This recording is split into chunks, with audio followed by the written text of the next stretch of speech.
Barn Farm for a day one recap of the Tunnel Barn Farm Pole Fishing Masters, sponsored by Daiwa. Always a big event of the year for everyone. Yeah, and to be fair, looking at the sponsorship from Daiwa this year, it's gone above and beyond every other year. It's always good, obviously, off Daiwa, but there's a lot of, obviously, extras. There's loads of tackle vouchers, isn't there, this year? Yeah. Prizes, hydro, I think. I think for every 3 section... poles, is there, up for grabs? I think, yeah, 3 poles. There's a pole for the biggest weight. There's obviously the Air Z for the winner.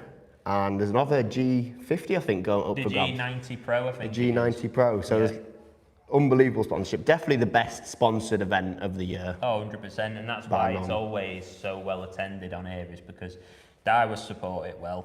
The fishing's always generally good. We'll get onto that with my day today.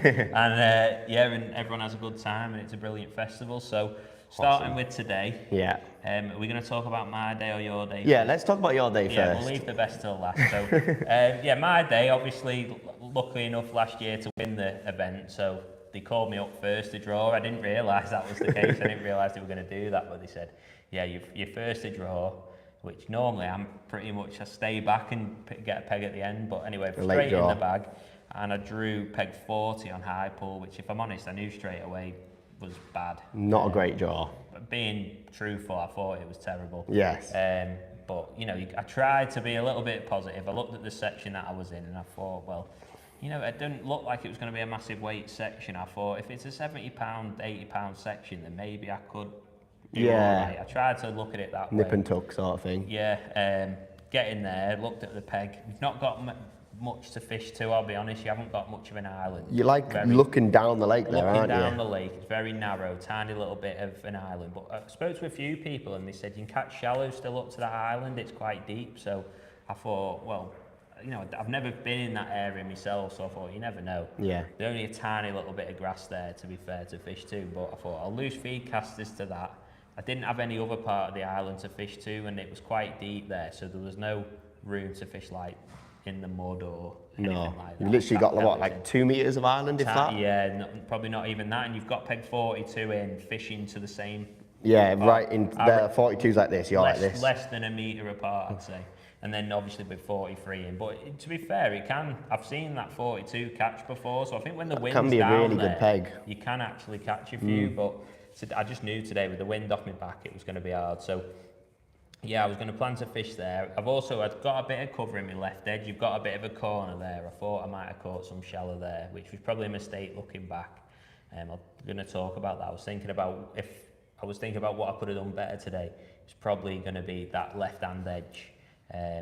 But yeah, I fed casters down there for shallow and on the bottom, and then I fished in the right edge, which plumbed up really well, to be fair. It's like 21 inches and nice and flat, which I was going to start on pellets and then swap it to ground bait later on. And that's basically been the only place I've caught in my peg. I've probably had 15 pound first hour there.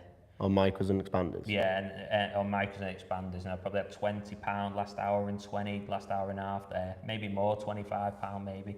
And then the other 16 pound, that middle 3 hours was literally just trying to get a bite wherever I could. It's hard work, isn't it, sometimes? Yeah. There's that many people on this festival, it's because it's literally dead man's shoes trying to get on it. Yeah. The legs are going to be a little bit snugger than normal, but they're still...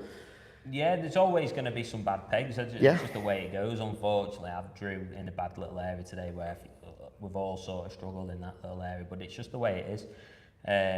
You know, I was lucky last year, I had some good pegs, managed to win the event. Yes. You can't win it with bad draws. Too much, but it's just a shame to be out of it already. But yeah, so like I said, I finished with 56 pound today, and that put me 5th in the section out of 6. The only peg I actually beat in the section was Steve Peplow to me right on 38. So you can tell that little area's been poor. I think Brad Lucas won the section from 30, I want to say it's 32, 33, that sort of area. He had 111 pounds, so there was just no way of winning the section today. But 70 pound was second in my section. Yeah. And looking back, I think if in that left edge, if I'd have just, it was quite deep there, but I think if I'd just tapped some pellets in there and just sat and been patient, middle of the match, I think I would have caught a few fish there, because I think in my peg, the most likely place for a few fish to live was probably in that corner. But maybe I just fed a little bit too much bait there. But I don't honestly know. Maybe if I had a tap pellets, it wouldn't have been good anyway. So I just think drew out of it a little bit. Onwards and upwards. But the good news is, for my mate here, Rob, he's drew a bum goal and won the match, didn't you, pal? Yeah, I've had a fantastic day today, slightly different to Christian, a lot more bites. I've drew peg 13 on canal, which is a very good peg, I'd say. Yeah, I wouldn't say it was always a good peg, but I'd say this year, 11 and 13 seem to have been better than the other end, haven't they? Whether that's to do with the wind direction or anything like that. Maybe we've had more winds blowing that way. Yeah, I think It's been good, hasn't it, in that bit? there's loads of cover on that peg, and I actually drew peg 16 on the Spring Festival earlier the year, and Barry Zimmerman drew peg 13, and he beat me off it. It was I ran him quite close. I think I had £112 and he had about 120. So them ends on canal are hard to beat. Yeah, and I think that day as well, Mikey Williams was opposite on 11 Yeah. and he caught. So He had obviously you 180. know that end is very strong. Yes. But yeah, so I actually come and had a look at your peg today, and I think your plan was sort of shallow to the reeds. Very a bit simple. of edges, and that's Yeah, I basically you've done. got there and there's so much cover on that peg. Up the right hand side there's loads of cover, Yeah. loads of reeds in the water, and obviously on sunny days like today, we won the practice match yesterday and I felt like a lot of the fish wanted to be in cover. I fished it in open water yesterday with maggots, didn't feel like it was right, and I feel like that's been the case again today. A lot of people who have caught big weights have caught to cover. covering with casters seems to be the bait, doesn't it, as well? Yeah. Which is obviously something to look for when you do come on these festivals. It's just like the amount of difference sometimes the bait choice can make. You wouldn't think there'd be a massive difference Yeah. between maggots and casters or fishing in the cover, fishing in the open water. But these are the things what we're looking for, obviously. And that's worked brilliantly for you today. So rig-wise, what have you fished and stuff like that? Yeah, so I've set up across to the reeds. Plan of attack was basically across shallow to the reeds. I fished maggots and ground bit in my left edge, and then I did set up a rig for maggot short. It's quite nice, it's only 3 foot down the middle there. So I felt like if across wasn't going to be good for any reason, then I had that as a bit of a backup. I know Paul Holland, I think, and Bagger today has caught on the bottom down the middle. Yeah. So a lot of fish are being caught, especially when it's only 3 foot. I feel like you can catch there nicely. So I set that up.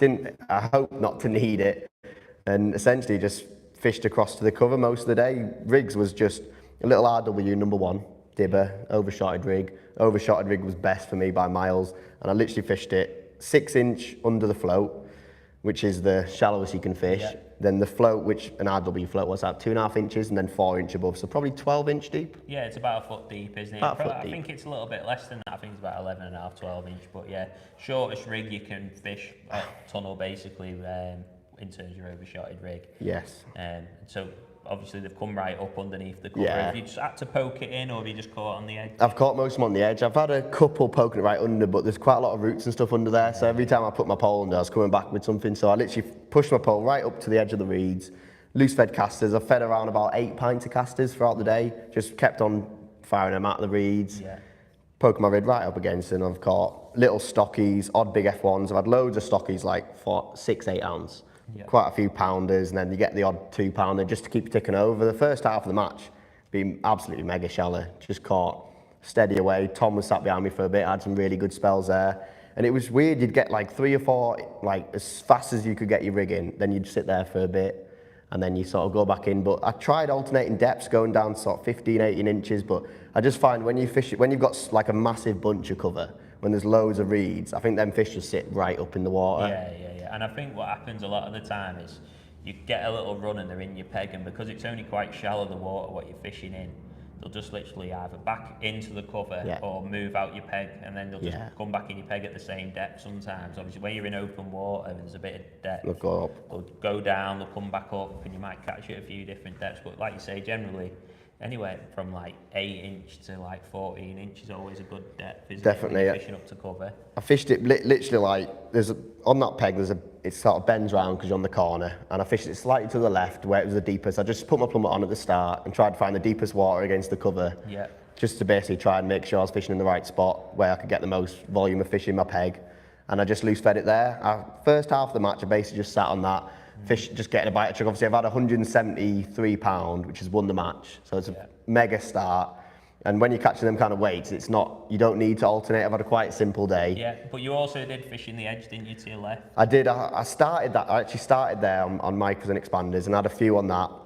And while I was priming shallow, I only stayed on that for sort of 10, 15 minutes because I was that giddy about getting across. But I knew there was going to be bites there pretty quickly. I don't think you need to prime it as long when you're fishing to cover, when no, you've got because they're all there, yeah. So I didn't want to waste too much time. I knew there was potentially a big weight on the cards, and obviously with the biggest weight prize, I was thinking, obviously with front of my mind was trying to win my section, but if you've got a chance to catch a big weight, you got to do it. You could easily now draw 2 not so good pegs. Yeah.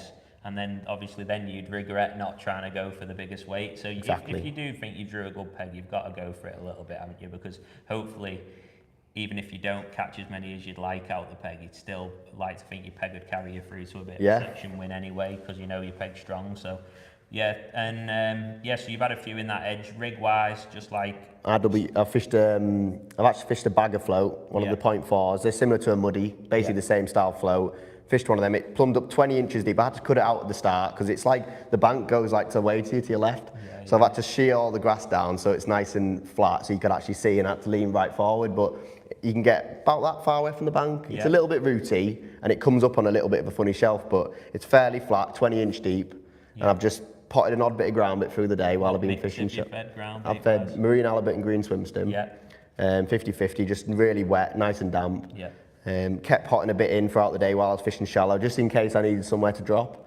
And then last sort of hour, the shallow lines, well, to be honest, last 2 hours probably, across has got worse and worse. Every time I go in, I get a couple. The whole lake had shut down. But I kept nicking an odd one. I had a look short, no bites, and then I'd drop in the edge and get 2 or 3 little run of stockies. The F1s are probably £1 a piece down there.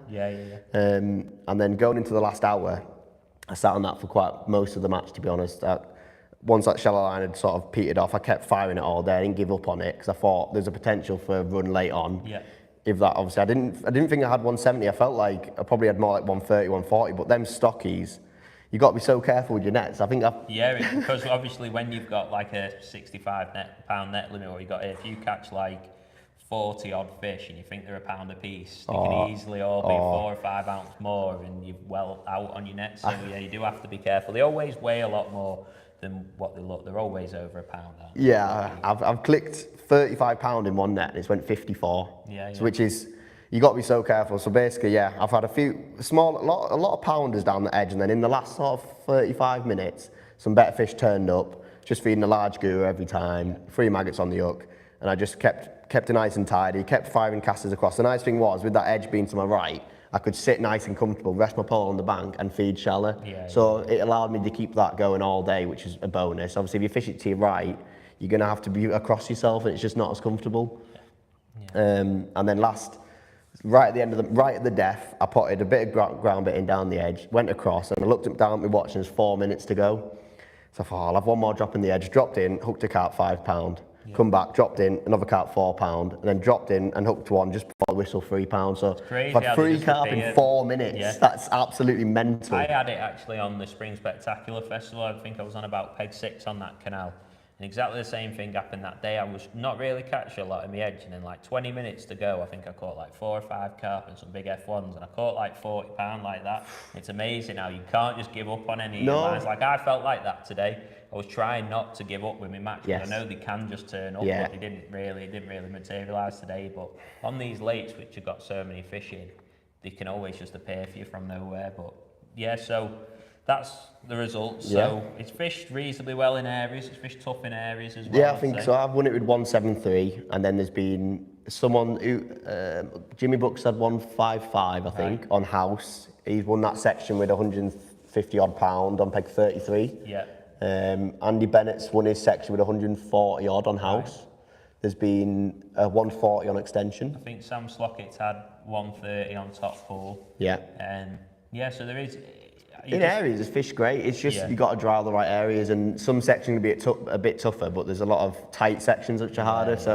And there's still, even though you've got 5 points and you probably are out of winning it, you can still win on this festival. Probably you could Saturday you could still probably win 2.5, 3 grand. You could win the biggest weight, win the match, and you win a pole. So that's the nice thing of it. That is the thing about this. That's the thing about the way they pay it out. It makes it so that if you do have a bit of a bad day, you've still got plenty to fish for. So fingers crossed now for me. Going to have a couple of good days and just enjoy it the next couple of days. Rob, hopefully going to keep drawing some good pegs. And hopefully, be up for the festival, another flyer tomorrow. We'll do our best to pull one out. Hopefully you enjoyed a little catch up. And we'll see you same time tomorrow, 6 o'clock-ish. Do another roundup. Hopefully we're both on a win tomorrow. Fingers crossed, mate. See you later. See you in a bit.